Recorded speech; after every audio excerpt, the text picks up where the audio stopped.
Oi pessoal, hoje na aula de Geografia nós faremos página 22, a pecuária nas regiões brasileiras. Leia o esquema a seguir para recordar o que você já estudou sobre a pecuária, uma atividade típica da paisagem rural. Então vocês estão vendo ali em destaque pecuária, e aí tem pecuária extensiva e pecuária intensiva. Primeiro a gente vai entender o que significa pecuária.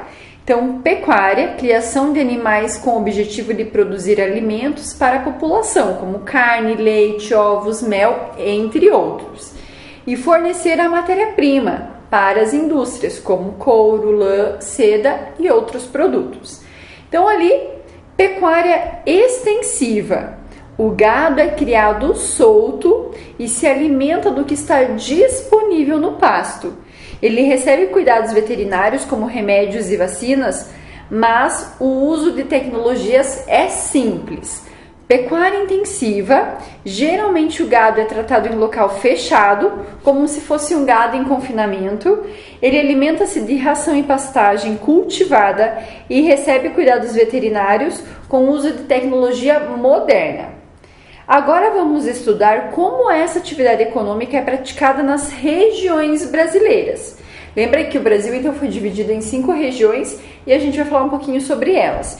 Então, na região norte, a maior parte da pecuária de bovinos é praticada de maneira extensiva, ou seja, solto no pasto, em grandes propriedades, mas com pouca produtividade, pois quase não utiliza tecnologia no tratamento dos animais, por exemplo, medicamentos e rações especiais. Entretanto, houve um aumento expressivo de rebanho bovino com a derrubada de parte da floresta amazônica para ampliação de áreas de pastagem. Como a fiscalização é ineficiente, muitos pecuaristas retiram a vegetação impunemente para criar os animais. A região norte concentra o maior rebanho de búfalos do Brasil, com destaque para o Pará, com aproximadamente 39% dos animais. A maior parte do rebanho bovino, que é do gado, do boi, se concentra na região centro-oeste. O estado do Mato Grosso é o maior criador brasileiro. A região sul, que é a nossa região, também se destaca na pecuária, especialmente com o rebanho suíno, o maior do país, e o ovino para a produção de carne e lã.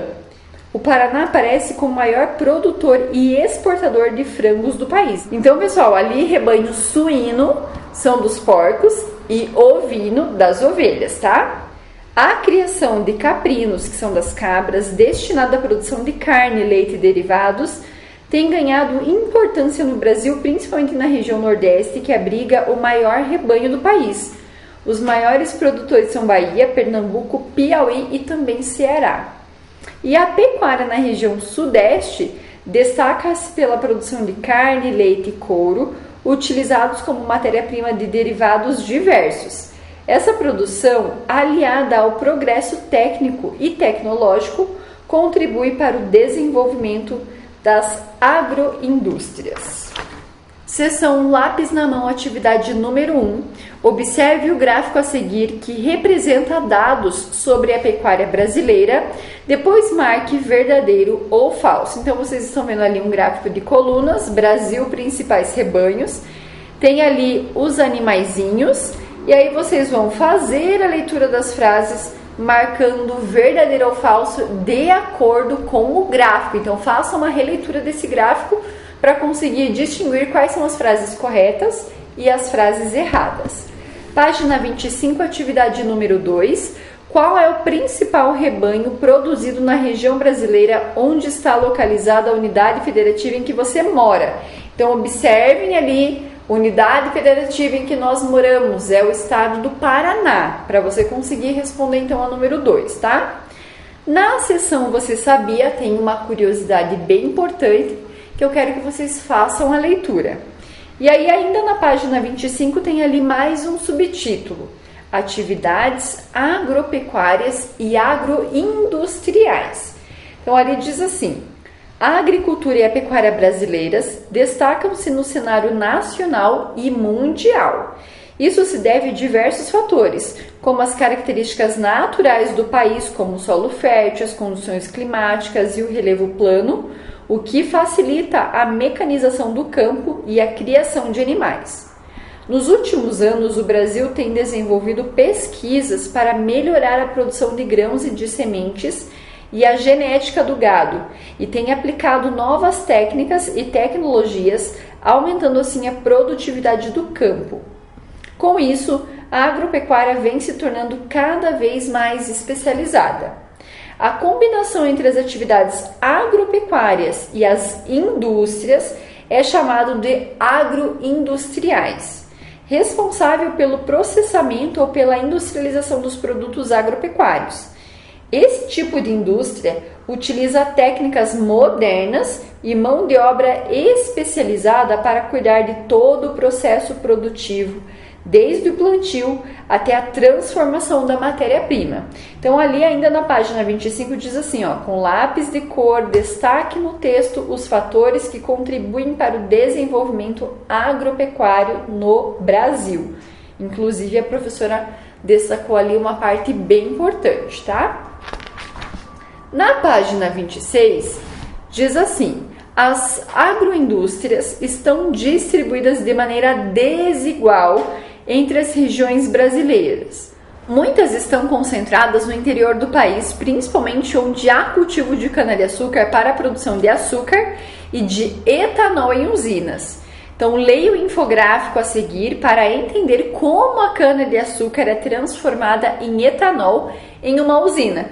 Então, vocês estão vendo ali 10 passos dessa transformação da cana-de-açúcar em açúcar e também em etanol. Então, a professora quer que vocês leiam todas essas etapas e eu também deixei um vídeo disponível para vocês estarem assistindo sobre essa transformação, tá? E vamos para a última página de Geografia, que é a página 28, seção Lápis na Mão. Então, com base no infográfico das páginas 26 e 27, resolva as atividades propostas. Letra A, qual é a principal matéria-prima do etanol brasileiro? Então, o etanol, ele se transforma em etanol através de qual matéria-prima? B, que importante recurso natural é utilizado nas etapas 1 e 7 da produção do etanol? Então, voltem ali na página 26 e 27 para vocês lerem ali as etapas 1 e 7 e distinguir ali qual é esse recurso natural bem importante. C. Complete o quadro escrevendo quais são os profissionais diretamente envolvidos na produção do etanol, desde o plantio, a colheita e a transformação da matéria-prima, cana-de-açúcar, até chegar ao consumidor. Então, vocês estão vendo ali uma tabelinha, produção do etanol, os setores da economia, lembra dos 3 setores primário, secundário e terciário, e quais são os profissionais que trabalham, então, no setor primário, setor secundário e setor terciário, nessa transformação da cana-de-açúcar para o etanol, tá? Letra D. No processo de moagem, em que a cana-de-açúcar é esmagada por rolos trituradores, uma parte dela vira caldo e a outra vira bagaço. Como o bagaço pode ser aproveitado pela usina? Então, vocês já vão saber essa resposta lendo as etapas e também assistindo o vídeo, tá? E a última, letra E, com base nos estudos sobre a agricultura brasileira, quais regiões são as maiores produtoras dessa matéria-prima do etanol? Quais das 5 regiões brasileiras? Por hoje é só em Geografia. Lembrando que vocês também têm aula de Filosofia, ok? Beijos, pessoal. Até daqui a pouco.